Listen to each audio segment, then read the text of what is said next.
Assalamualaikum warahmatullahi wabarakatuh. Perkenalkan nama saya Syarif Fadil Ramadan dari mahasiswa Perbankan Syariah 4A. Di sini saya akan menjelaskan materi tentang ekonomi moneter Islam ke depan dengan mata kuliah ekonomi moneter dan keuangan.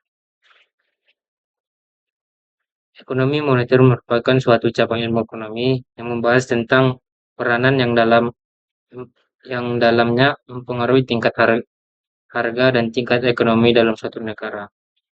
Secara lebih spesifiknya, ekonomi moneter membahas tentang bagaimana uang beroperasi, bagaimana uang itu diciptakan nilai, dan juga bagaimana ia mempengaruhi tingkat harga dan pertumbuhan ekonomi, serta bagaimana kebijakan moneter dapat digunakan untuk mencapai stabilitas ekonomi. Ekonomi moneter merupakan salah satu instrumen penting dalam perekonomian modern. Dalam perekonomian modern terdapat dua kebijakan perekonomian yang dijadikan instrumen oleh pemerintah dalam menstabilkan perekonomian suatu negara, yaitu kebijakan fiskal dan kebijakan moneter. Ekonomi moneter dan stabilitas ekonomi mikro di suatu negara perekonomian membutuhkan serangkaian kebijakan dalam rangka menjaga stabilitas perekonomiannya. Terbangunnya sistem perekonomian yang terintegritas dengan kebijakan ekonomi yang kondusif sangat membantu dalam pemanfaatan faktor produksi suatu negara. Namun terdapat fakta bahwa dinamika yang terjadi dalam berkembangnya perekonomian juga tidak bisa lepas dari situasi ekonomi moneter yang terjadi. Di sisi lain, dalam perkembangan perekonomian, ekonomi moneter memiliki peran penting dalam menjelaskan dinamika yang terjadi pada sektor keuangan dan perbankan. Ekonomi moneter dan stabilitas ekonomi makro merupakan sistem yang dapat menggambarkan bagaimana perekonomian dapat menjalankan perannya dalam mencapai tujuan kesejahteraan hidup bagi masyarakat suatu negara. Tujuan dari sistem moneter saat ini yang pertama yaitu sistem moneter daring. Yang kedua, peningkatan kolaborasi antar bank sentral. Yang ketiga, ketegangan antara stabilitas harga dan pertumbuhan ekonomi.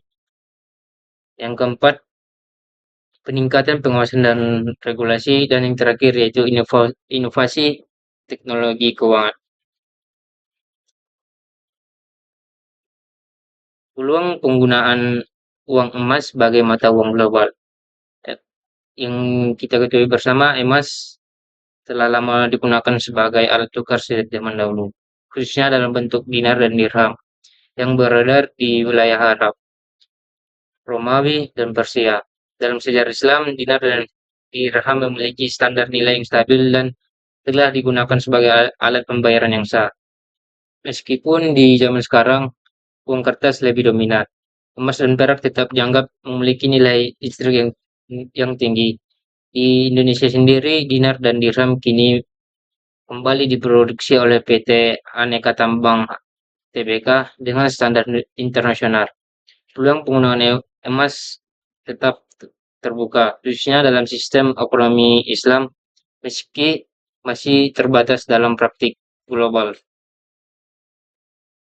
Nah, konsep uang dalam Islam ini adalah konsep uang dalam Islam. Uang kita ketahui bersama di dalam ekonomi Islam secara etimologi berasal dari kata an-naqdu dan jamaknya adalah an-nuqud. Pengertiannya ada beberapa makna, yaitu an-naqdu berarti yang baik dari dirham, menggenggam dirham atau membedakan dirham, dan an-naqdu juga berarti tunai. Kata nuqud tidak terdapat dalam Al-Quran dan hadis karena bangsa Arab umumnya tidak menggunakan nuqud untuk menunjukkan harga. Mereka menggunakan kata dinar dan untuk menunjukkan mata uang yang terbuat dari emas, dan kata dirham untuk menunjukkan alat tukar yang terbuat dari perak. Mereka juga menggunakan kata warik untuk menunjukkan dirham perak. Kata ain untuk menunjukkan dinar emas, seperti fulus ataupun uang tembaga, adalah alat tukar tambahan yang digunakan untuk membeli barang-barang murah. Selanjutnya ada permintaan dan penawaran uang. Teori permintaan uang menurut Irving Fisher. Selanjutnya pada dasar teori Irving Fisher menjelaskan teori kuantitas. Menurut Irving Fisher, dalam setiap transaksi selalu ada penjual dan pembeli. Jumlah uang yang dibayarkan oleh pembeli harus sama dengan uang yang diterima oleh si penjual. Hal ini berlaku juga untuk keseluruhan perekonomian dalam periode tertentu.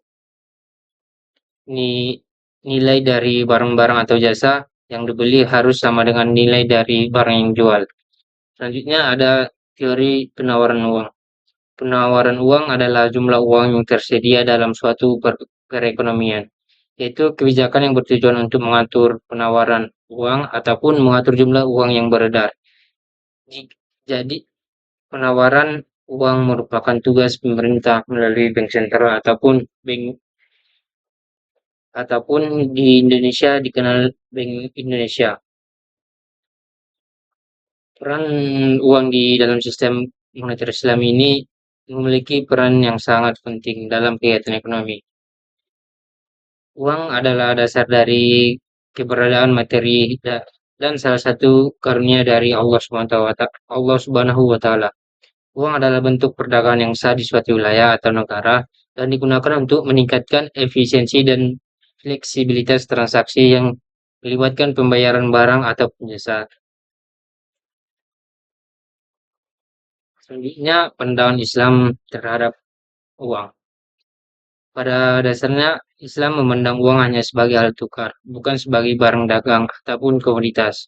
Oleh sebab itu, motif permintaan akan uang adalah untuk memenuhi kebutuhan transaksi ataupun money demand for transaction, bukan untuk spekulasi.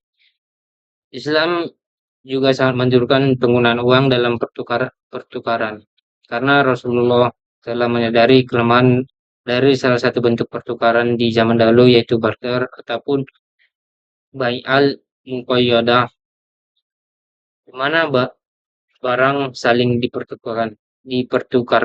Dalam pandangan Islam sendiri, uang adalah flow konsep sehingga harus selalu berputar dalam perekonomian. Semakin cepat uang berputar itu, maka akan semakin tinggi pendapatan masyarakat dan semakin baik perekonomiannya. Ada juga selanjutnya dinar dan dirham sebagai standar mata uang.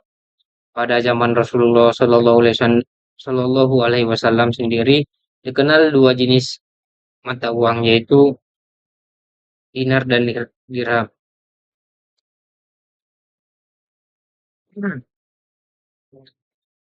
Dua jenis uang logam yang digunakan dua jenis uang logam yang digunakan adalah emas dinar dan perak dan ataupun dirham. Logam tembaga ini juga digunakan secara terbatas dan tidak sepenuhnya dihukumi sebagai uang ataupun disebut fulus. Hal ini dapat dilihat pada ketetapan hukum di Daulah Utsmani yang menyebutkan hanya emas dan perak ataupun dinar dan dirham berlaku sebagai uang. Uang kertas tidak dapat diterima sebagai alat pembayaran. Ketentuan formal ini terus berlaku sampai pada tahun 1926, 2 tahun sejak berakhirnya Kekhalifahan Utsmani. Jumlah uang beredar memiliki dua pengertian, yaitu uang beredar dalam arti sempit dan uang beredar dalam artian yang luas. Dalam arti sempit dalam artian uang beredar sempit hanya mencakup uang kartal giro saja. Uang kartal adalah uang tunai yang dikeluarkan oleh pemerintah ataupun bank sentral dan penggunaannya di bawah kekuasaan masyarakat umum. Uang kertas dan uang logam bank sentral yang disimpan di dalam lemari besi bank sentral dan bank-bank umum tidak termasuk dalam pengertian ini. Dalam arti luas, samping uang kartal dan uang giral, uang beredar luas, mencakup juga uang yang dikuasai yang terdiri dari deposito berjangka panjang, seperti tabungan dan juga tabungan dan rekening. Hal ini didasarkan atas anggapan bahwa uang kuasi memiliki fungsi yang mendekati uang tunai karena mudah diubah dan digunakan untuk pembayaran transaksi tanpa banyak mengalami hambatan. Baik, itu saja materi yang dapat saya sampaikan. Kurang dan jangkauan saya mohon maaf kepada Allah yang Maha Pun. Wabillahi taufiq wal hidayah. Wassalamualaikum warahmatullahi wabarakatuh.